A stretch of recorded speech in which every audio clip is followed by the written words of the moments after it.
Dostlar, hər birinizi salamlayıram. Son zamanlar qaraciyər xəstəlikləri, xüsusən də hepatit haqqında çəkdiyimiz videolar insanlarda çoxlu maraq yaratmışdır və insanlar çoxlu suallar verdilər. Bu sualların bir çoxuna cavab verməyə çalışdıq. Lakin bu suallar arasında ən çox soruşulan bir sual var ki, ona video şəklində cavab vermək istəyirəm. Hepatit xəstəliyinə əziyyət çəkən şəxslər əsasən hansı qidalardan istifadə etməlidir deyə sual verirlər.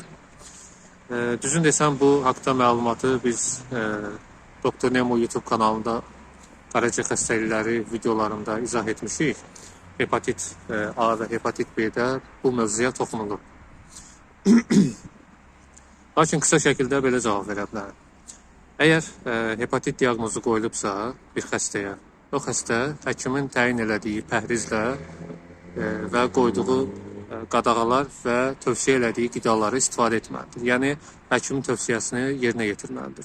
Bu bir mənalı olaraq belə olmalıdır. Çünki hər bir xəstənin özünə məxsus orqanizm olduğuna görə ona təyin olunan pəhrizdə müəyyən individuallıq ola bilər. Yəni, özünə məxsusluq ola bilər. Lakin əgər ümumi şeyləri soruşmaq istəyirsinizsə və ona cavab istəyirsinizsə, belə deyək. Əgər bir şəxs qaraciyər xəstəliklərindən, xüsusən də virus hepatitlərinə əziyyət çəkirsə, qəti qəbul etməməli və yaxud da tövsiyə olaraq qəbul edəcəyi qidalar var. Birinci növbədə alkoqoldan, spirtdən, bu tip içkilərdən uzaq durmaq lazımdır. Qazlı içkilər, həmçinin energetik içkiləri qətiyyən istifadə etmək olmaz. Bunları niyə istifadə etmək olmaz? Çünki bu qidalanmanı, bu pəhrizi təyin etməkdə əsas məqsəd qaraciyərin üzərinə düşən yükü azaltmaqdır ki, qaraciyər özünü bərpa edə bilsin və həmçinin müalicənin də faydası olsun. Ona görə də bu sadaladığım şeylər tamamilə çıxarılmalıdır. Xörək duzu minimala indirilməlidir. Hissə verilmiş, konservləşdirilmiş, bu tipli qidalardan maksimal dərəcədə uzaq olmaq lazımdır. Fast food qidalarından uzaq durmaq lazımdır. Tövsiyə olunan qidalardan deyə biləcəyim odur ki, bacardığınız qədər qırmızı ətdən uzaq durmalısınız və ağ ətdən, xüsusən toyuq və balıq ətindən istifadə etmək tövsiyə olunur.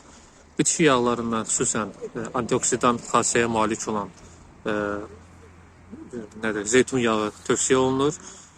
Ondan da əlavə taxıl, karbohidrat ehtiyatından nə istifadə olunur? Əsasən taxıl əsaslı olan çörəklərdən istifadə oluna bilər. Məsələn, təmiz birinci növ buğda unundan hazırlanmış ağ çörək tövsiyə olunmur və bacardığınız qədər çıxarsanız daha yaxşı olur. Ondan da əlavə müəyyən qidalar var ki, cüzi miqdarda ola bilər. Məsələn, qoz və fındığın tərkibində olan sink və selinə görə o da az miqdarda icazə vardır. Yəni, düşünürəm ki, əsas bu tipli şeyləri nəzərə almaq lazımdır. Bacardığınız qədər burada da qırmızı ət istifadə oluna bilər, lakin az şəkildə istifadə olunmalıdır.